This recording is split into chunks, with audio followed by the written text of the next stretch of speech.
Most people think they know the 1958 Plymouth Fury, the fins, the chrome, the Christine horror movie. But what if I told you this car hides secrets that even longtime Mopar fans never knew? From strange smells to banned Dragstrip rumors, we're counting down 20 weird facts about the '58 Fury. Stick around, because the #1 fact might just change how you see this car forever. If you love classic car history, hit that subscribe button right now, because every day, we dig up the secrets behind America's most legendary rides. Number 20, special wing guard, bumper. The first weird fact is hiding right up front. The 1958 Plymouth Fury could be ordered with a special wing guard bumper. Unlike the smooth chrome faces on most late '50s cars, this accessory added vertical bumper guards shaped like chrome spears. They gave the Fury a tougher, more aggressive look, almost like tusks jutting out of the front end. Mopar salesmen pitched them as extra protection, but most buyers saw them as pure style. In an era obsessed with flash, the wing guard option made the Fury stand out even more in parking lots and drive-ins. Few buyers paid extra for it, so surviving examples today are highly collectible. Car show crowds love spotting them because they transform the Fury's face into something wilder than stock. Combined with the car's wide-mouth grille and dramatic fins, the wing guard bumper pushed the Fury closer to looking like a spaceship than a family car. It's a reminder that in the late '50s, Plymouth wasn't afraid to take risks on design, even if it meant giving their top model chrome fangs. Number 19, rust. The Fury's silent killer for all its beauty. The 1958 Plymouth Fury had a dark secret: rust. Like many Mopars of the era, the Fury suffered from poor rust proofing. Road salt, humidity, and time quickly ate away at the body panels. Owners in the Midwest and Northeast discovered their beloved Furies crumbling within just a few winters. Wheel wells, rocker panels, and floor pans were especially vulnerable. This wasn't just a cosmetic issue. Some cars became unsafe within a decade. By the 1970s, many Furies had simply rotted into junkyards. This explains why only a fraction of the original 5303 cars built in 1958 survive today. Restorers say finding an original Fury with solid factory sheet metal is almost impossible. Most survivors have had extensive repairs or replacement panels. Ironically, the Fury's rust problem may have helped its legend. By becoming scarce so quickly, the car turned from used car into rare collectible much faster than other late '50s cruisers. Today, when you see a gleaming '58 Fury at a show, remember, that car probably battled rust demons for decades before earning its spot in the sun. Number 18, dual quad carbs, muscle before muscle cars. When people think muscle cars, they picture the late '60s, Roadrunners, GTOs, Mustangs. But the Fury was doing it 10 years earlier. Under the hood, the standard dual Fury VI-800 3.8 CI V8 came with two 4-barrel Carter carburetors. That gave it 290 horsepower and 330 lb-ft of torque. Serious numbers for a car in 1958. The upgrade, Golden Commando 350. V8 pushed things even further with up to 315 HP. In a car that weighed just 3,500 pounds, that was enough to embarrass many competitors at the stoplight. Period tests clocked the Fury at 0 to 60 in as little as 7.7 seconds and a top speed of 120 plus emp. For context, that's performance that rivals early '60s Corvettes. Plymouth was essentially selling a factory hot rod years before the term muscle car even existed. Teenagers loved them, parents worried about them, and insurance agents probably hated them. The Fury proved Plymouth could be bold, not just practical. And in doing so, it foreshadowed the horsepower wars of the next decade. Number 17, Sport Tone Side. Trim one of the Fury's flashiest features was its Sport Tone side trim. This was a sweeping chrome spear that stretched down the car's sides, curving upward toward the rear fins. Within that frame, Plymouth added a textured aluminum insert that gave the Fury a distinctive two-tone effect. It made the car look longer, lower, and faster, even when standing still. Buyers could pair it with the exclusive Buckskin beige paint, making the chrome sparkle against a creamy backdrop. No other Plymouth in 1958 had this exact trim. It was Fury only. Mopar's designers called it motion in metal, and it's easy to see why. The sport tone trim wasn't just decoration. It was a statement that the Fury wasn't your ordinary full-size car. Today, restorers go to great lengths to find or reproduce this trim because without it, a Fury just doesn't look right. At shows, it's one of the first things judges and enthusiasts look for. It's flashy, it's stylish, and it's pure 1950s automotive theater. Number 16. Most expensive Plymouth of its year in 1958. If you wanted the top dog Plymouth, you bought a Fury, and you paid for it. The Fury carried a base price of about $330, making it the most expensive Plymouth of the year. That was serious money for a car that wasn't a Cadillac or Chrysler. For comparison, a Plymouth Savoy sedan started under $2,300, and even the Belvedere was hundreds cheaper. The Fury's price reflected its status as a limited production halo car, packed with style, performance, and exclusivity. Plymouth knew it wouldn't sell in huge numbers, but it didn't have to. The Fury existed to draw customers into showrooms, to show that Plymouth could build something glamorous and powerful. And it worked. Buyers who couldn't afford the Fury often drove away in a Belvedere or Savoy instead. But the Fury itself, with its fins, dual carbs, and gold trim, stood tall as Plymouth's prestige car. That higher price tag also explains why only 5,303 were sold, a small number that makes surviving Furies incredibly collectible today. Number 15. Only 5,303. Built exclusivity is one of the reasons the 58 Fury is so iconic today. Plymouth built just 5,303 examples of the Fury that year. To put that in perspective, Chevrolet built over 700,000 Bel Airs in 1957. The Fury was never meant to be mass market. It was a showcase car, a halo model that got people talking. Limited production meant limited visibility on the road, so spotting one in its day was special. By the 1970s, with rust taking its toll, the already small number dwindled even further. Survivors became prized finds for collectors, who knew they were looking at a car that was rare from day one. Today, that scarcity drives up auction prices. When a fully restored 58 Fury crosses the block, bidders know they're fighting over something most people will never see up close. The low production numbers also gave the Fury a mystique. It was never a car next door. It was the one you admired, maybe dreamed about, but rarely saw in your neighbor's driveway. That exclusivity is a big part of its legend. Number 14. The golden V emblems. If you've ever seen a 58 Fury up close, you'll notice the distinctive V emblems on the hood and rear deck lid. These weren't just decorative touches.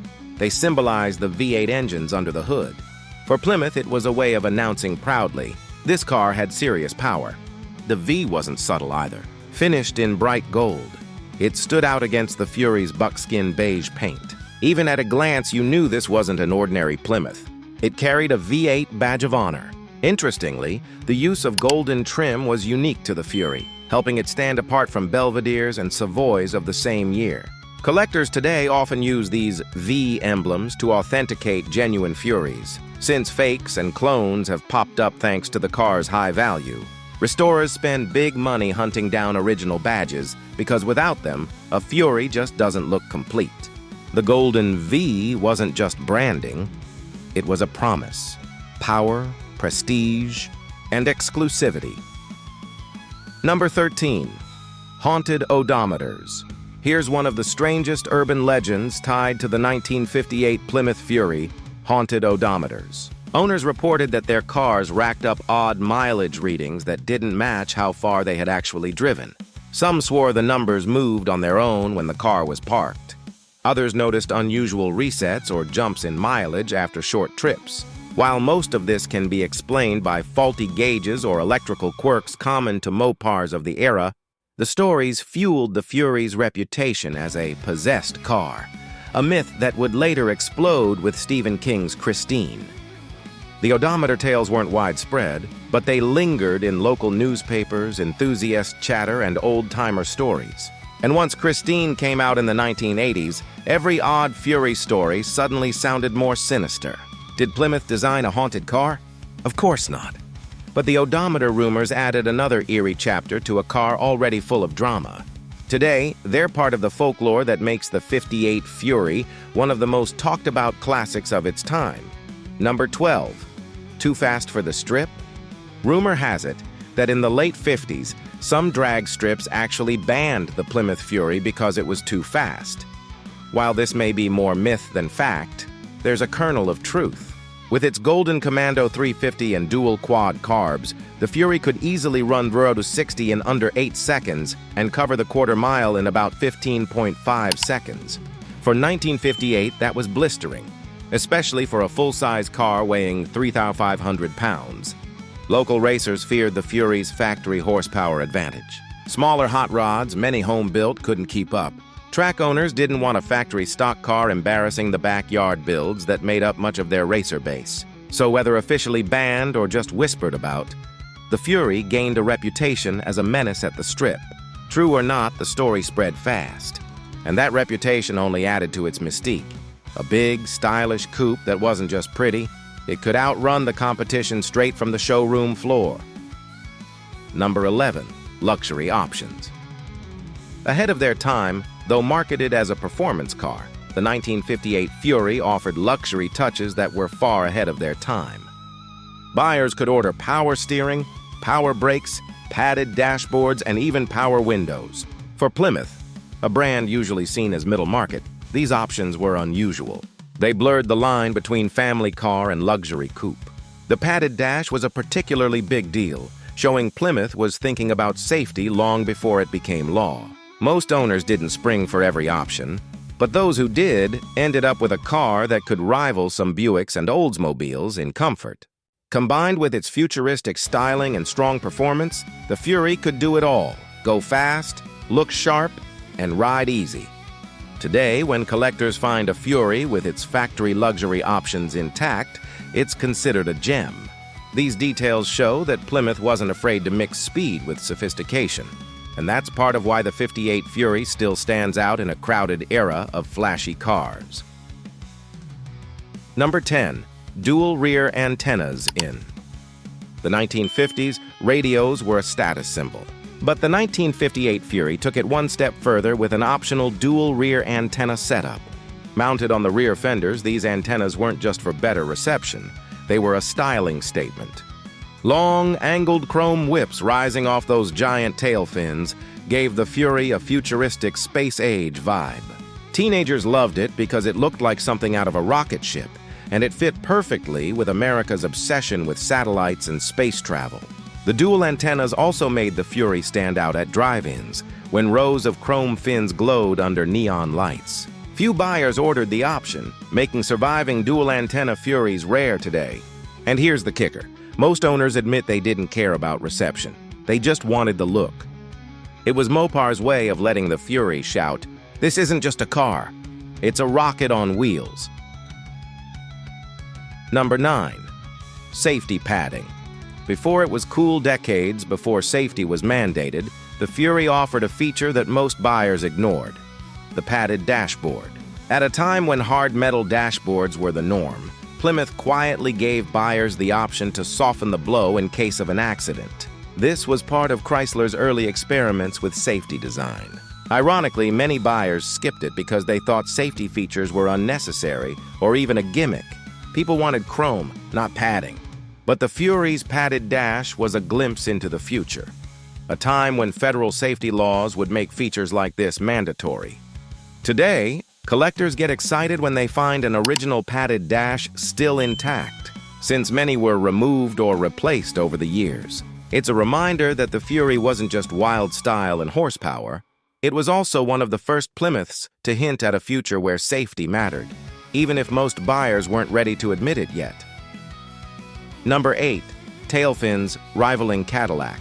When you think of giant tail fins, Cadillac usually comes to mind. But in 1958, the Plymouth Fury gave GM's luxury division a run for its money. The Fury's fins soared high, stretched wide, and were edged with bright chrome that made them sparkle in the sunlight. They weren't quite as exaggerated as Cadillacs, but they were taller and sharper than almost anything else on the road. Chrysler's forward look styling, led by designer Virgil Exner, pushed Plymouth into the spotlight with futuristic lines that looked like they belonged on a jet fighter. Owners loved how the fins made the Fury look faster, even when parked. Kids in the neighborhood nicknamed them shark fins, while car clubs praised them as some of the sleekest of the era. Today, those tail fins are what make the '58 Fury instantly recognizable, even to casual car fans. They weren't just decoration. They were Plymouth's way of telling the world it could match Cadillac in style, even if it didn't carry Cadillac's price tag. Number 7.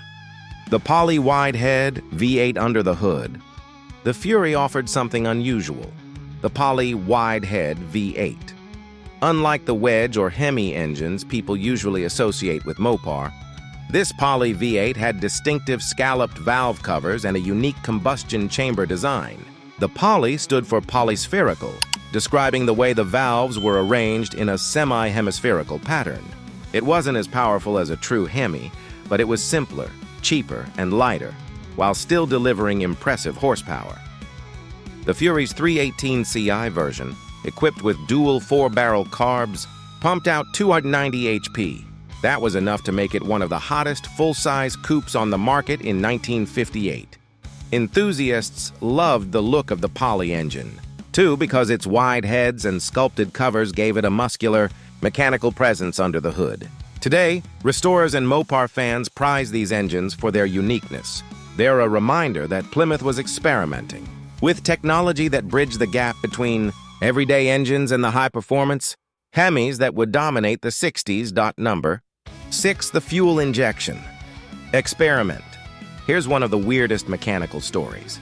The 1958 Fury briefly offered electronic fuel injection. Chrysler called it Bendix Electrojector, and on paper it was revolutionary. The system promised smoother starts, better fuel economy, and up to 315 horsepower from the Golden Commando 350 V8. The problem? It barely worked. Owners reported hard starts, stalling, and unreliable performance. Most dealers ended up ripping out the experimental fuel injection and replacing it with traditional carburetors. As a result, very few true fuel-y Furies survive today. Those that do are incredibly rare and valuable because they represent one of the earliest attempts at electronic fuel injection in an American car. Ironically, the technology was simply too far ahead of its time, by decades. Today's modern fuel-injected cars owe something to experiments like the Fury's Electrojector. But in 1958, it was just a headache for owners. Still, it's a fascinating reminder that Plymouth wasn't afraid to gamble big on innovation, even if it didn't always pay off. Number 5. The infamous Fury smell. Owners of the '58 Fury often reported a peculiar problem, a strange odor inside the cabin. It came from the heater core and ducts, and no one could quite explain it. Mechanics tried flushing systems, replacing hoses, even tearing apart dashboards, but the smell lingered.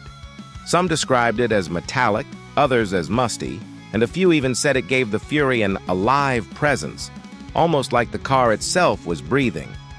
It wasn't a safety issue, but it became part of the Fury's reputation. Later, when Stephen King wrote Christine, fans connected the dots. Maybe that strange odor was the scent of something darker. Today, collectors joke about the Fury smell when restoring their cars. Most agree it was probably due to the materials Chrysler used in the heater cores and insulation. But myths last longer than facts, and the Fury's smell has become a weird little piece of its haunted legend. Number 4. No convertibles. Ever unlike many late 50s cars, the 1958 Fury was never offered as a convertible. Every Fury built that year was a 2-door hardtop coupe. That decision might seem odd since convertibles were popular at the time. But Plymouth wanted the Fury to maintain a unified, dramatic look. Those long fins and sweeping roofline needed to stay intact. The Fury's styling was built around the forward look philosophy, and a ragtop might have spoiled it. Of course, this didn't stop customizers from chopping the roof off a few cars, creating one-off convertible Furies. But factory-built versions? They don't exist. This makes the '58 Fury stand out even more in car history. One of the few halo cars of its era offered in only a single body style. Collectors often remind new fans, If you see a convertible Fury, it's either a Belvedere in disguise or a custom job. The real Fury of 1958 always came with that sleek hardtop roof. Number 3. Gold trim and exclusive color. If you wanted a 58 Fury, you didn't get to choose your color. Every single one rolled off the line painted buckskin beige, a light golden tan shade. But what made it pop was the gold anodized trim. The sport tone inserts, scripts, and V emblems gleamed with a golden shimmer that shouted luxury. This combo was unique to the Fury. Belvederes and Savoys might look similar at a glance, but only the Fury had the gold touches and exclusive paint. This marketing move set the Fury apart as Plymouth's crown jewel. The effect was striking. Under sunlight, the beige body and gold trim made the car glow. Today, many restored Furies wear incorrect colors, since owners love to repaint them red like Christine. But purists know the true Fury was beige with gold. That one-off color scheme makes surviving originals even more special, because they embody the exact vision Plymouth had in 1958: elegance, exclusivity, and power wrapped in golden highlights. Number 2. The Christine Curse. Of course, the Fury's biggest claim to fame came decades later, thanks to Stephen King's novel and movie, Christine. In the story, a possessed 1958 Plymouth Fury terrorizes its owners, cementing the car's place in pop culture. But here's the twist. Not all the movie cars were real Furies. Many were actually Belvederes and Savoys painted to look like Furies, since true 58 Furies were already rare. Still, audiences only remembered one thing. The Fury was now a killer on wheels. After the movie, demand for surviving Furies skyrocketed. Some fans leaned into the horror image, restoring their cars in bright red with white interiors to mimic Christine. Others hated it, saying the Fury's reputation as a monster overshadowed its true history as a performance and style icon. Either way, Christine ensured the Fury would never be forgotten. It's one of the rare cases where Hollywood mythology permanently reshaped how people see a classic car. Number 1. Collector's crown jewel at the top of the list. The weirdest fact of all, the 1958 Plymouth Fury has become a collector's crown jewel. When new, it was rare and expensive. When old, many rusted away. But today, a fully restored 58 Fury can fetch 6 figures at auction. Sometimes more if it's a Christine replica. Car clubs celebrate them, museums display them, and Mopar fans treat them like sacred artifacts. What makes it special isn't just the rarity or the fins or even the movie fame. It's the combination of everything: bold styling, early performance muscle, mysterious quirks, and pop culture immortality. The Fury is more than a car. It's a story, a myth, and a symbol of America's wildest automotive era. That's why it sits on a pedestal among classic car enthusiasts, and why seeing one in person feels like spotting a legend on 4 wheels. And there you have it. 20 weird facts about the 1958 Plymouth Fury. A car that rusted, smelled, scared, and stunned, but ultimately became one of the most unforgettable icons of the 1950s. If this countdown shocked you, hit that like button. And if you love hearing untold stories of America's greatest cars, subscribe right now. Tell me in the comments which Fury fact surprised you the most. Because one thing's for sure, this is the car history they didn't tell you.